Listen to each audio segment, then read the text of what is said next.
This is the continual evolution of the East Coast beat. Midnight Espresso and Biscotti. Diamondback had made the midnight train and found himself by himself. He sat in the darkness and in the silence of the night. Exhausted, the young soldier fell asleep. He woke to the sound of a heavy bodied laugh. He opens his eyes. In front of him, in an otherwise empty booth, is a heavy-set, bearded kid about 20 to 21. Diamondback felt somewhat safe because he was around the same age. Cool, the bearded kid says in German. What? Diamondback asked back in German. The kid, who ends up to be in the university at the time, says the Russian army issued trench coat you're wearing. An hour later, the train pulls to its stop. Diamondback makes his way down the old stone streets until he finds the bakery. Once there, after knocking on the door, he sees his familiar friend, Basil the cook, standing in the doorway.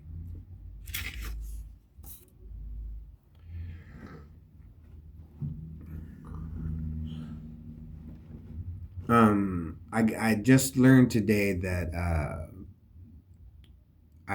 and I already forgot the Japanese word for uh, monastery cook. Tenchu, tenko, I think it is. Um, the Japanese word for monastery cook, and um, I was a cook in the army, and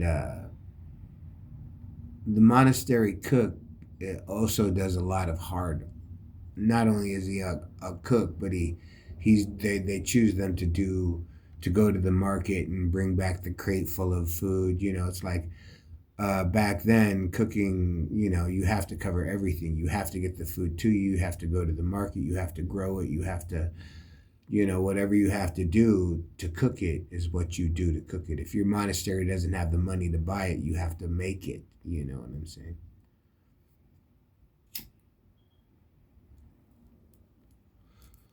So Tenko's was just a hard job. And Diamondback is based on one of my friends I used to kick it with. I mixed them all together in the telling of the stories because I'd rather keep fewer characters in a story to push the story forward so you can become familiar with them than I would if I would have like a larger, like, oh, the whole 12 guys that I worked with. Oh, here's a little bit about each of them. I honestly didn't spend a lot of time with a lot of people I worked with. And that even I had a team, a two-man team. I was in charge of a two-man team, and anytime they needed me, they came up to me once in particular, and I handled the situation, I think, very well. And it let them know that you can come up to me for that kind of help. Like, yes, the U.S. Army issued me. You are my shit. You're my property. You're my weapon system. You're my everything. You know what I'm saying?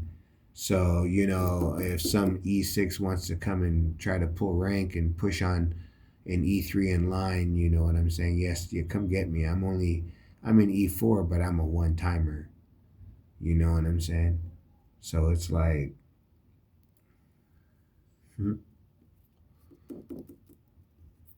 like I said, hey, when my sergeants came up to me and said, "Hey, Bull, you've got a team. You've got your own two-man team," and they were roommates. They were isolated like that, but they were of a different race, and most of the cooks were all black. Like most of the cooks in my unit were black because you had to have kind of a high PT score, I guess. You know what I'm saying? You kind of had to have good aptitude for certain things, and they scored well on the I mean, one thing about cooking, I'll tell you this: when maybe it was just the internship, and maybe if I made sergeant, I could have caught a couple hours. But when we were in the field, honestly, like, just this is the field. This is not war. I've never been to war as a cook. You know what I'm saying? I've never been to war. You know what I'm saying? Um, but as a cook, it was like we would work until 11 o'clock at night. We'd have to cook 2 meals a day, work until 11 o'clock at night, and the whole time, and then like I said, pull guard duty. So I mean, you'd be lucky if you could get three, if you could get the full 11 to, and then we had to be back at work at 3. We had to be at work at 3:30 in the morning. This is what if you're gonna brush your teeth, take a shit, take a piss, whatever you're gonna do. You better wake up at 2:45 to handle that. You got to be on the kitchen 3:30 in the morning. Ready to go another 18 hours, you know what I'm saying? 19 hours, 20 hours, 21 hours. And if they call you to start driving trucks, your day didn't even begin until you started driving that truck because nobody can, they're like, well, we've got a mission. We got it. And I'm like, bro, I'm getting by. I'm like, I had like 2.5 hours of sleep last night. How long you want me to drive this truck? You know what I'm saying? I mean, if you can find somebody that had 6 hours of sleep, I'd rather let them drive the truck. But if I got to drive it, hey, shit, I mean, that's why I got a canteen full of coffee and a pack of fucking Camel non-filters in my pocket, Rock steady, U.S. Army goes, you know what I'm saying? This is the thing. The entire time I was in the Army, I met 2 Marines. I respected both of them. They're both outstanding. Okay, one of the Marines, even though, it may be disrespectful, I will not. I almost feel like I should tell a story. Um, anyway, Marine did something. He was infantry, Marine Corps infantry, did something to get himself kicked out. And he joined the Army and he decided to go intelligence. So he went Army intelligence.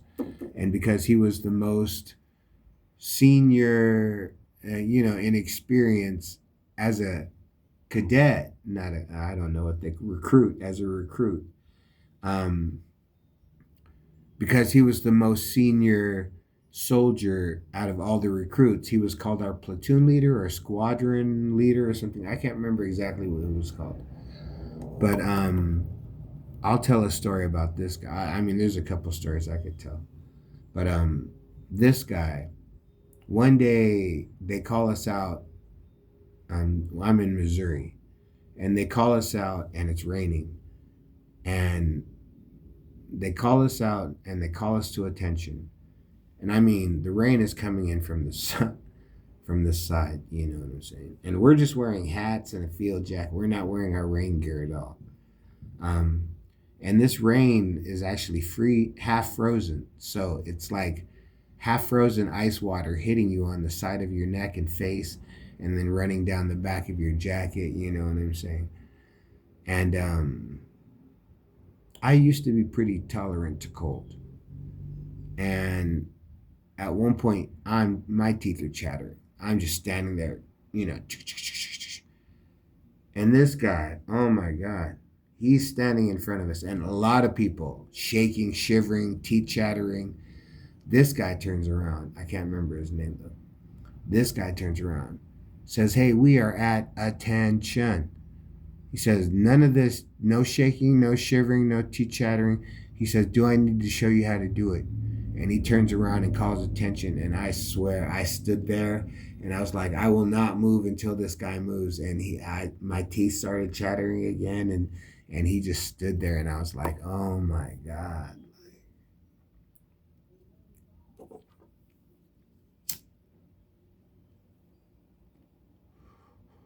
And then one time, during pugil stick fighting, they did two.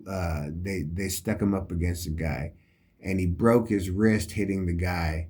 Um, in the fucking he got the hit, but those pugil sticks that they show you back when I was in the Army, that's one thing. It's hard to get a good hit off of a pugilistic stick. I mean, certain hits are easy, you know what I'm saying? But like if you're gonna go for a straight on butt thrust like he did, he broke his own wrist. And one night, I hear this banging, um, and I go crawling, and I go crawling, low crawling, and I didn't actually have to low crawl. I mean, I had to sneak at one point, you know what I'm saying? But I didn't low crawl. But I had to sneak to his room, and he was breaking the cast off because it was against Army regulations to take the final PT test unless he could do a push up to perfect form. And so he was breaking the cast off enough to where he could bend his elbow to where he could break the plane, which is what we had to do, is break the straight line of your elbows and your back. So you had to dip below that for a second in order for it to count as a push-up at the time. And he was having problems because of the cast. He was at an angle and he couldn't break the plane, you know what I'm saying? So he started breaking it from here to, he got it down to here, and then he started breaking it from here to like here. And he was fucking smashing it on a locker, because that was the like most hard metal thing he could find, and it was fucking just blasting out through the whole barracks. I mean, I don't know who came down besides me, or if a drill sergeant came down and just said fuck it, let him do it, or I don't know, maybe nobody wanted to make the crawl into that fucking room, you know what I'm saying? Because he had his own room. I mean, that's the thing. The army, it will treat you. I mean, and that's the thing. Like a lot of people, oh, it breaks you down. This is one thing the army breaks you down so bad for.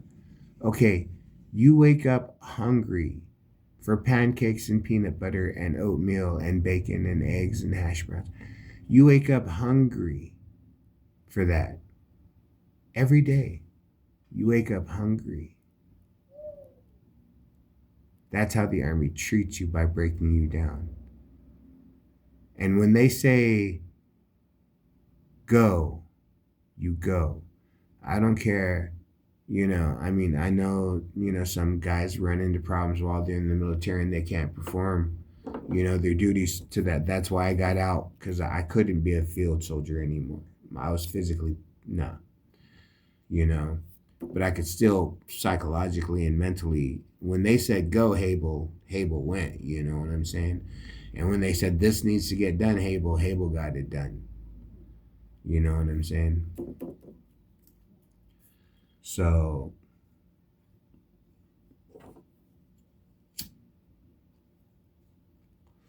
Diamondback, and there are a couple characters in the story. It's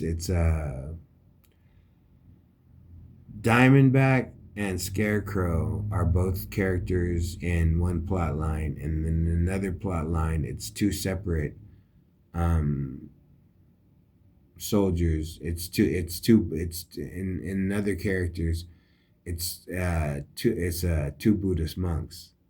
It's the actual cook, like real Buddhist cook monks, and but their story is the ones that's never told, because who wants to hear about pushing a wagon full of turnips up a dirt road, so that you could spend the next 6 hours cleaning them so you could make soup for dinner, you know what I'm saying? Sometimes I hear some of the work that, I mean, sometimes I hear some of the work that they made the cooks do was particularly hard. But I also know that back in the day, in order to join a monastery, it was hard labor. You had to perform some kind of labor. You had to come in with a skill that the monastery could use. Like, you had to know how to build houses. You had to know how to run electricity. You had to know how to make plumbing work. You had to know how to do something that they needed. and then you could stay because you were sharing. Everybody that stayed was eating out of the same big pot of rice or whatever they could get their hands on. So you had to come with the skill, you know what I'm saying? So Diamondback is a reflection of. I had a couple of army buddies that went live, and then I had a couple of army buddies that didn't go. Like they did one tour and then they went out and they went surfing and they got high by the beach, and you know what I'm saying. And by 25, their mom was getting tired of them crashing out after getting fired from their 17th part-time job. So, but Diamondback is more the collaboration of the actual military side of when I was in the military. You know what I'm saying? Whereas like um, Scarecrow was me at a club at 1:15 at night, dancing to fucking the Smiths. You know what I'm saying? Like,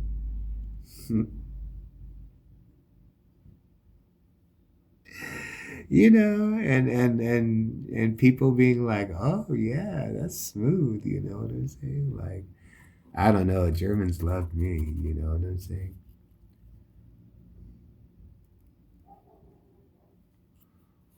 But I love Germany. I mean, as soon when we were in Virginia and they were handing out the orders, they were calling them out.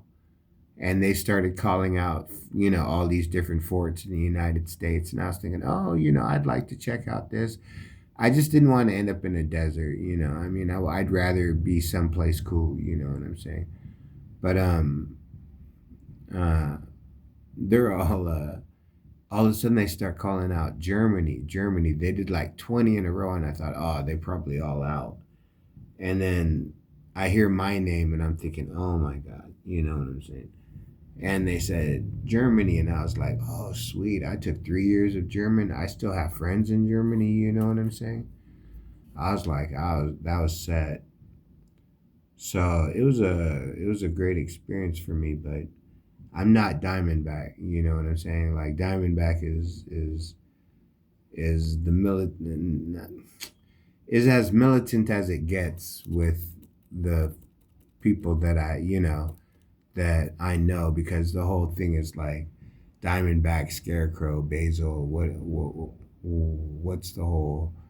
What are these people? Why? You know why is there always cooking involved? Why is somebody always referred to as a monk? You know what I'm saying? I don't know. That's just how I like to get down. I mean, like I said at one point, Diamondback and Scarecrow. Scarecrow actually does his own stuff because I was a field cook in the army, so I did have some military training. But my thing was just like, I mean, it's the little miracles in life, like finding the cool thumb ring that matches your shirt, that matches your necklace, and it took 6 months of scouring every little gypsy fair, that you could find, and looking in the deep dark corners of the German economy for handmade jewelry. It's like, you know, I mean that's what I did during my time off. I mean, yeah, I was at the bar, drinking with the other soldiers too. But you know what I'm saying? It's like I would get hotel rooms or stay with my friends or have me and a partner would get a hotel room. You know what I'm saying? And it's like, bro, look, the whole city is open to us. When we wake up from 6 o'clock in the morning, first thing in the morning, we could go to a cafe. I mean, it's like we could walk by the river, we could go up to the castle. By the time, shops start to open up, bro, I mean, $500 in my pocket, man. I had because I worked 12 days on and only got 2 days off. So every time I got off work, I had $500 in my pocket. And I would just fucking, I mean, every time I got, every Friday night, $500, $500. What am I gonna do with $500? Well, Friday night, drink, and then like I said, there was this little doner kebab gyro stand, this little Turkish, or I think they were Turkish, and they sold baklava and all this, and it was these two, like, it was just windows that were part of a building, but you couldn't sit inside.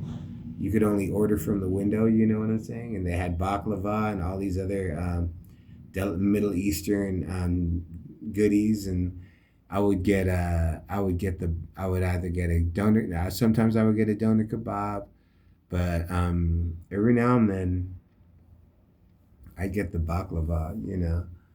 I get some kind of goodie, like, oh shit, it's like, yeah, bro, 2:30, well, cause see, the way the German clubs were down there, particularly where the soldiers clubs were there were clubs that didn't open up until um 3, 4 o'clock in the morning. Clubs that didn't open up until 6 o'clock in the morning.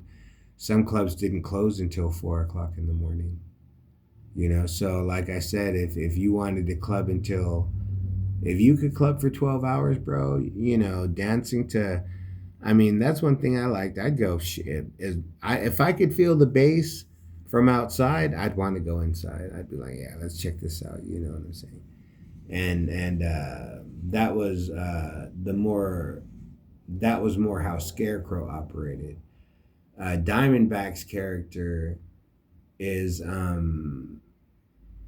like I said, he's the one of the guys I knew. His name was Rain, and he was a scout, an armored reconnaissance specialist. I think he was a cavalry scout but instead of helicopters, when I knew him, instead of helicopters, he was in a Humvee with a little 50 cal, and he was escorting tanks and Bradleys and combat medic vehicles, and my truck, my 5 ton with the kitchen on back. Like, their job was to patrol the routes in front of us and to do a certain amount of recon. You know what I'm saying? And so he's one of the people that make up Diamondback, because he would, the way certain things, but the whole thing was, I understood that concept. Like, when he would say, hey, this is what I was just thinking. Like, if we were to, how many guys would it take to secure this room? I'm a field cook, okay? I can tell you, if you give me a loaf of bread, if you make me look at a room and say how many sandwiches I can make sandwiches. But no, I mean, I had read a couple books, so I understood what he was saying. You know what I'm saying? But it was fun. Like, same thing. My other partner, Bill, he could do certain things. He was prior service, National Guard, so I relied upon him a lot to show me how to be a soldier. Not how to be a man, how to be a soldier. But by showing me how to be a soldier, he was showing me how to be the man I would be.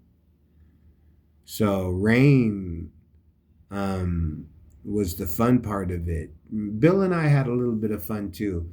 But like I said, Bill was more my actual, like, first military mentor when it came to, like, oh, this is how we do it daily. You know what I'm saying? That had the most effect on what I considered, okay, this is military bearing. This is how we behave, you know? And he went career, as far as I know, he at least tried, so last I knew he went career. And or he had a baby, so probably went career. And he had re-enlisted at least once, so that if you go 8 years, you might as well do 12. So yeah, those are the characters that make up Diamondback. Another character that would make up Diamondback is, I had this sergeant. He was in E5. uh, named Brown. I'm not gonna say his first name, but he was a rock. This bodybuild, like he had this exercise equipment in his room, and he scored perfect on the Army PT test, and he was trying to get his citizenship. And I remember the first time I met him, he was it was dark. We were walking up on the tent on the kitchen in the on the training area in the mountains, and somebody's cleaning pots in the dark because we're observing light restrictions. And I'm thinking, oh, that's in the private and E1, and that's what they're gonna ask me to do as soon as I get there. Hey, go wash those pots because this is your first night here. You know what I'm saying? So ends up that it's E5 Sergeant Brown. Sergeant Brown could have killed half the men in that tent before they could have stopped him, and he never angered. That's why I respect him. So men like that make up Diamondback. You know what I'm saying? So